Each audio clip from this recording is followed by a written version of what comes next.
Graça e paz. Que Deus abençoe cada um que está ligado nesse canal. Que possam receber as ricas bênçãos dos céus, né? Nós vamos mais uma vez dar continuidade àquela mensagem que é os erros de Naamã. Mas agora nós vamos falar do acerto de Naamã. Agora vamos falar dos seus acertos, né?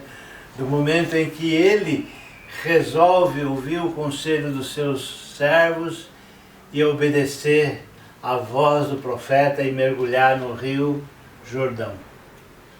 Ele era leproso. A lepra é uma representação do pecado, né? A lepra cheira mal na narina dos homens, né? Mas o pecado cheira mal nos narinas de Deus, né? A lepra destrói o corpo, mas o pecado destrói a alma. A lepra afasta-nos do convívio humano, né? Como nós falamos na semana passada, né? Eles têm que viver separado. Mas o pecado nos separa de Deus, que é pior ainda, né? A lepra mata o corpo físico, mas o pecado mata a alma. Então a gente vai falar de um homem leproso que precisava de uma bênção e que foi ao profeta e recebeu uma ordem do profeta. Ele relutou um pouco, mas por fim, né, o bom senso, né, prevaleceu e ele resolveu obedecer à voz do profeta. E a ordem era o seguinte: mergulhar 7 vezes no Rio Jordão. Segundo Reis, é o seu texto, segundo Reis 5,14. Então desceu e mergulhou no Jordão 7 vezes, conforme a palavra do homem de Deus. E a sua carne se tornou como a carne de uma criança, e ficou limpo de toda a lepra. Amém? Então é isso aí. É a obediência. Primeiro ele teve que obedecer, né? Ele teve que mergulhar. Ele era um homem meio arrogante, um homem de posição, como nós falamos a semana passada, um homem de posição, um homem de conceito, mas ele teve que mergulhar na humildade. Mergulhar na humildade para deixar lá embaixo daquele rio, né, toda a soberba, todo orgulho, toda a vaidade. Por quê? Lá Mateus 5,3 diz assim, que bem-aventurado os humildes, porque verão a Deus. Se um dia você quiser ver Deus, começa na humildade, porque a humildade, Deus se manifesta ao humilde, né? Em Tiago 4,6 ele diz que Deus dá graça aos humildes, resiste o soberbo, mas dá graça aos humildes. Então, se você quer alcançar o favor de Deus, o caminho é da humildade. Ninguém alcança o favor de Deus na arrogância, porque Deus abate o arrogante. Deus dá graça àquele que é humilde. Então nós podemos comparar o primeiro mergulho, é o mergulho na humildade, na simplicidade, né? Depois ele teve que mergulhar de novo. Mergulhar aonde? Mergulhar na obediência, né? Ele teve que mergulhar na obediência e deixar lá embaixo, né, toda a rebeldia dele, né, toda aquela, não, eu não vou, eu não acho isso, eu acho aquilo, eu acho que não deve ser assim. Não, ele acabou decidindo obedecer, né? E a Bíblia fala daquilo que nós devemos obedecer. João 13:34 diz, um novo mandamento vos dou, que vos ameis uns aos outros, assim como eu vos amei. Esse é o mandamento de Cristo. Cristo, ele resume todo o mandamento em 2 mandamentos. Que nós devemos amar um ao outro, assim como ele nos amou. E como ele nos amou? Ele nos amou tanto que ele entregou a sua própria vida, né, por nós. Nós devemos amar o nosso semelhante Porque é o que nós vemos, né? Nós temos que amar aquela pessoa que nós vemos. Se nós não conseguimos amar as pessoas que nós estão ao nosso redor e que nós vemos, então como que nós vamos amar a Deus que nós não estamos vendo? Né? Gálatas 5,6 diz: se me amares,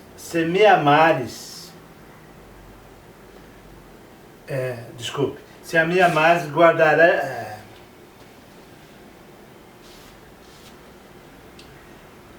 Pode continuar, que depois eu corto. Pode. O verdadeiro agem. Então, nós vemos aqui, 14,15: se me amares, guardarás o meu mandamento. Esse é o versículo, é a complementação do primeiro.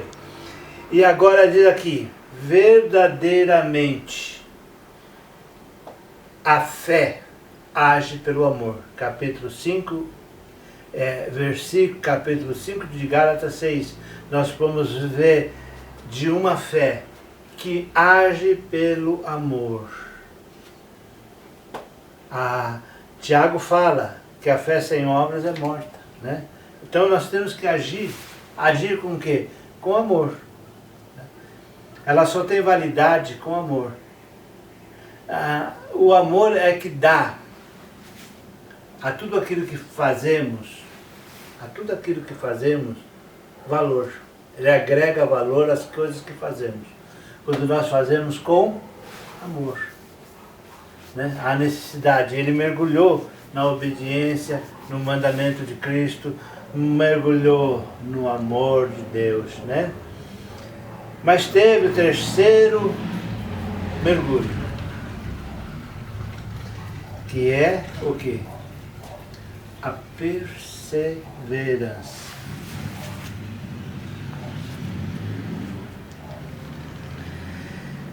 A perseverança. Lá nas 7 igrejas da Ásia, em Apocalipse, Deus fala: ao que vencer, ele dará isso, aquilo. Então fala das bênçãos, né? Falam das bênçãos. Ao que vencer, ele dará, sentará comigo no trono para reinar, comerá da árvore da vida, terá uma pedrinha branca com seu nome escrito, só ele sabe, só Deus sabe, né? Terá palmas na mão, coroa na cabeça. Espera, tem tanta coisa que Deus nos tem aguardado, mas é ao que vencer. O que é vencer? Vencer é perseverar, porque você conhece alguém que venceu já na vida e não perseverou? Você conheceu alguém que entrou numa escola para estudar, né? Fez só o primeiro, segundo, que não continuou, ele se formou? Não?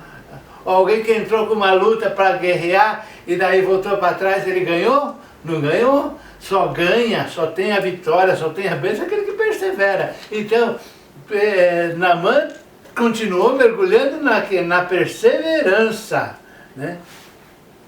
Em Tiago 1, 7, 8 diz o seguinte, olha só o que diz isso, né? Tiago 7, 1. Não suponha este homem que alcançará do Senhor alguma coisa, homem de ânimo dobre, inconstante em todos os seus caminhos. É isso que o Tiago fala, olha só.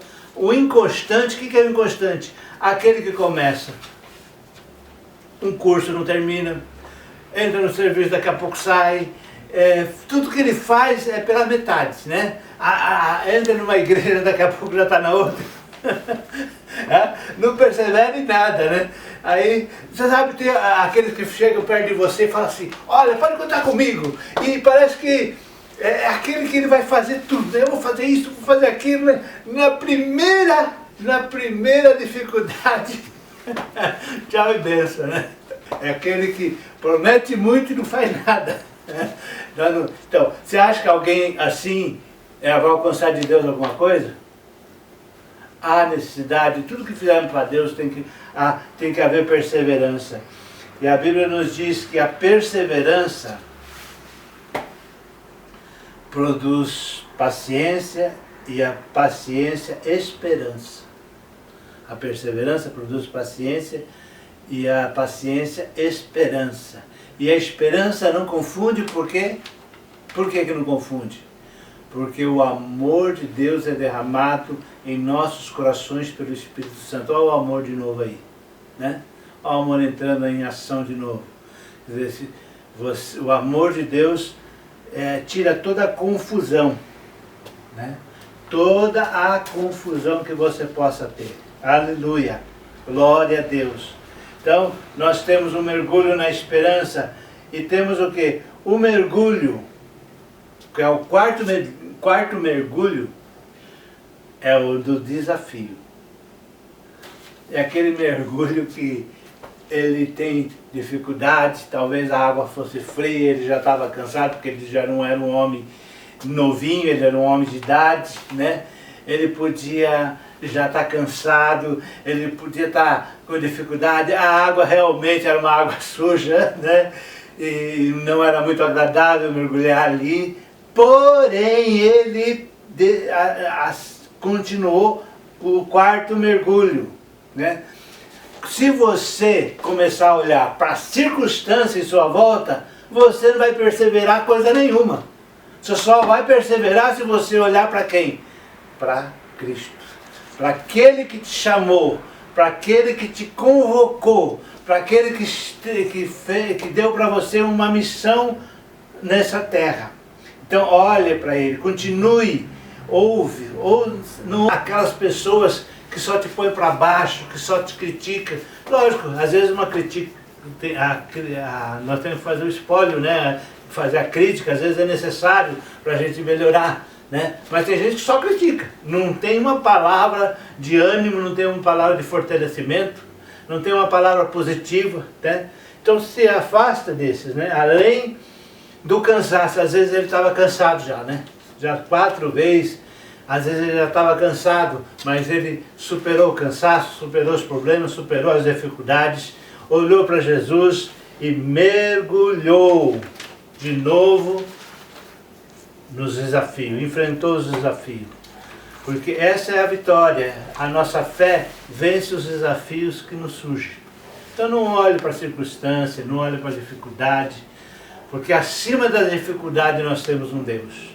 Acima da circunstância nós temos um Deus que tudo pode. Nós devemos confiar nesse Deus, porque Ele nunca decepciona aqueles que nele confiam.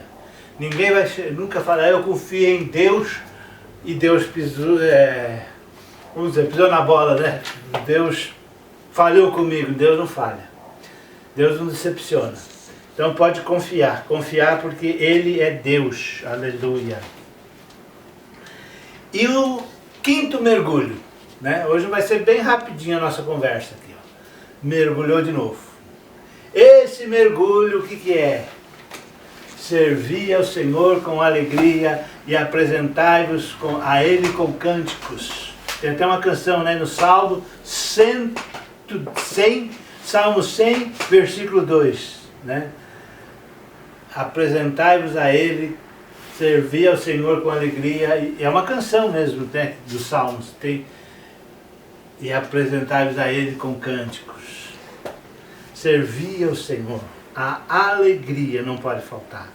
Lá em Filipenses 4:4 diz assim: alegrai-vos sempre no Senhor, outra vez vos digo, alegrai-vos. O que nos leva a alegrar? O que nos leva a se alegrar? É a adoração e o louvor que devemos dar a Deus. Você pode, não vou entrar em detalhes agora, eu vou falar por cima, mas mais tarde, quem sabe, a gente vai se aprofundar nisso. Mas você louva a Deus, adora a Deus em todo sentido. No seu trabalho você louva a Deus quando você faz um serviço de excelência, né? Você louva e adora a Deus quando você ajuda o necessitado, a viúva, o órfão. Porque quando eles são abençoados por você, eles glorificam a Deus, a glória é de Deus. Então é uma maneira de adoração, é uma vida de adoração, né? Quando você exerce esta fé pelo amor, Gálatas 5:6, né? Que fala então você está o quê? Adorando ao Senhor. E não te dá prazer, não te dá alegria quando você vê alguém que precisava sendo socorrido por você? É uma satisfação, é uma paz. Também uma paz que excede todo entendimento e compreensão, é aquela que vem do alto. Que não olha, porque a paz de Deus, ela não é uma paz circunstanciosa, porque por causa da circunstância nós estamos olhando isso, mas quando estamos ligados com Deus, a paz que Deus nos dá é uma paz que vem do Espírito. Paulo e Silas estavam na prisão e estavam louvando a Deus. Eles estavam sentindo a alegria e o gozo do Espírito Santo, porque é isso que o reino de Deus é: gozo, paz, alegria no Espírito Santo. Então, ninguém pode roubar. Ninguém pode roubar a sua alegria, a não ser que você deixe. Ninguém pode roubar. A alegria do Senhor é a nossa força. Então, ele mergulhou na alegria de servir, na adoração, no louvor, na majestade do Senhor. Mas ele mergulhou, essa é a quinta mergulho, mas ele mergulhou de novo. Porque a ordem era 7, né? Então ele mergulhou o sexto. O sexto mergulho, ele mergulhou no temor do único e verdadeiro Deus. E quando nós entramos no temor de Deus, nós começamos a perceber uma coisa. Nós descobrimos que a coisa que realmente importa não são grandes coisas. Não são muitas coisas, mas poucas coisas realmente importam. Embora a grande maioria da humanidade não se importe com elas. Entendeu? Nós damos valor a coisa que realmente devemos dar valor, são poucas coisas, embora o mundo não dá valor para elas, né?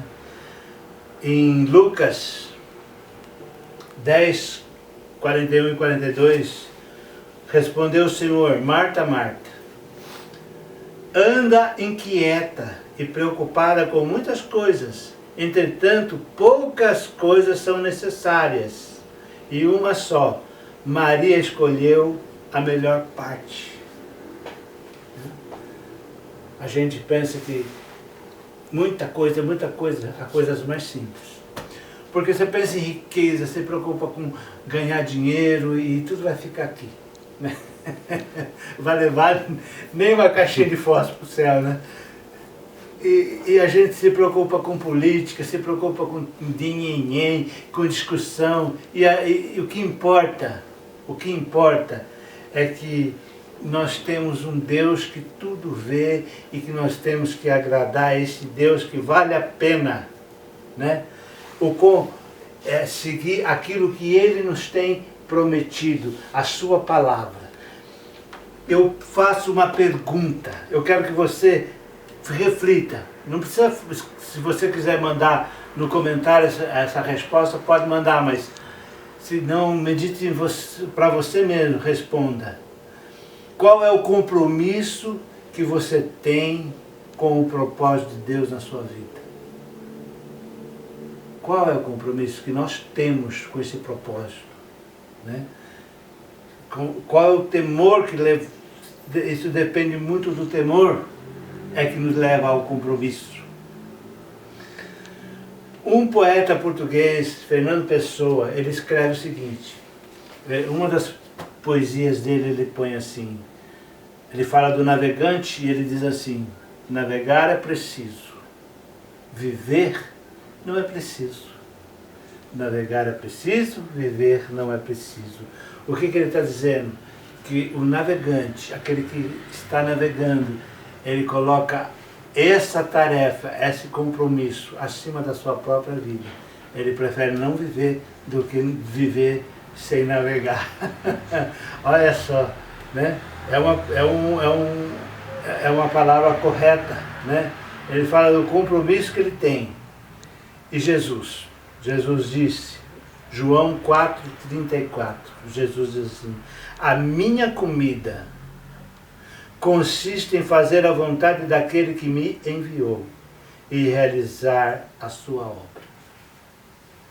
O que Jesus está dizendo? Que o compromisso dele é acima da vida. Ele teve um compromisso acima da própria vida, porque ele deu a sua vida até, né? Em função desse compromisso.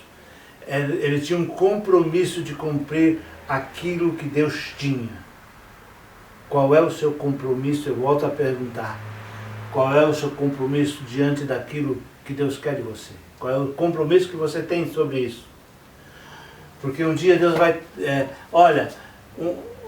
tudo vai passar. Passarão os céus e a terra, mas as palavras do Senhor não passarão. Elas permanecem para sempre. Passarão os céus e a terra, mas um dia nós estaremos diante dele. Em Eclesiastes capítulo 14, 12, 14 diz assim: porque há de trazer juízo sobre todas as coisas, até aquelas que estão escondidas, sejam elas boas ou sejam elas más. Temer a Deus é o dever de todo homem. Nós devemos temê-lo. Então, meu filho, nós vamos ter que responder a Deus sobre isso. Esse é o 6º mergulho. É o temor do Senhor. Veja bem a sequência desses mergulhos, que eu quero que vocês analisem antes de chegar no 7º, né? Eu quero voltar lá ao primeiro, rapidinho, né? Primeiro mergulho. Primeiro mergulho, a humildade. Segundo mergulho, a obediência. Terceiro mergulho, a perseverança. Quarto mergulho, o desafio, enfrentar o desafio. Quinto mergulho, servir ao Senhor com alegria, aleluia. O 6º é o temor, ao único e verdadeiro Deus. E o 7º, e graças a Deus que ele mergulhou o 7º, porque o 7º mergulho é a vida eterna. Quando Naamã saiu das águas, ele saiu com a pele de uma criança. E o coração dele já não era o mesmo coração. Era um coração voltado a Deus. Era um coração convertido ao Deus único e verdadeiro. E a Bíblia, Jesus, lá em João 17, 3, diz assim: e a vida eterna é esta, que te conheçam a ti, como o único e verdadeiro Deus, e a Jesus Cristo, a quem tu enviastes. Então é isso que eu quero apresentar para você. Conhecer a Deus e a Jesus Cristo. Porque esta é a vida eterna. É a vida eterna. Existe uma morte eterna também, longe de Deus. E existe uma morte eterna. Quer dizer, na morte eterna não há mais vida. Sabe? Na morte, se a pessoa morrer sem Jesus, não tem mais vida. Mas se ela morrer com Jesus, não tem mais morte. Ela está segura. Essa é a salvação. Essa é a segurança da salvação. Quando ele fechar os olhos, ele está com Deus e nunca, nunca, nunca, nunca, nunca, nunca mais retrocederá. É para um Deus para sempre. É este convite que eu te faço. Em nome de Jesus. Em nome de Jesus. Eu quero que você aceite a Jesus no rio de vida que brota do trono de Deus. Como nós falamos a semana passada. E eu quero fazer uma oração para você. Eu quero que você faça essa oração comigo. Aceitando a Jesus como seu único e suficiente Salvador. É necessário isso. É tão necessário a você aceitar Jesus. É tão importante que a coisa mais importante de toda a mensagem é essa. É você aceitar Jesus como o único e suficiente Salvador da sua vida. Então eu quero te dizer, vamos orar. Senhor, nosso Deus e Pai, eu venho a Ti em nome de Jesus Cristo. Escreva, Senhor, meu nome no livro da vida. Cobre-me debaixo do seu sangue, lava a minha alma. Envie o seu Espírito, Senhor, para fazer morada em mim, para dirigir a minha vida. E me aceite, Senhor, me aceite, me perdoa os pecados, me perdoa as minhas falhas, me perdoa as minhas iniquidades, porque eu quero, Senhor, servir a Ti, eu quero mergulhar e Te conhecer, Jesus, como o único Senhor e o nosso Deus que é verdadeiro, Deus Pai, Filho e Espírito Santo. Em nome de Jesus Cristo nós te pedimos agora. Amém. Eu quero fazer agora uma oração geral. E você vai receber essa oração.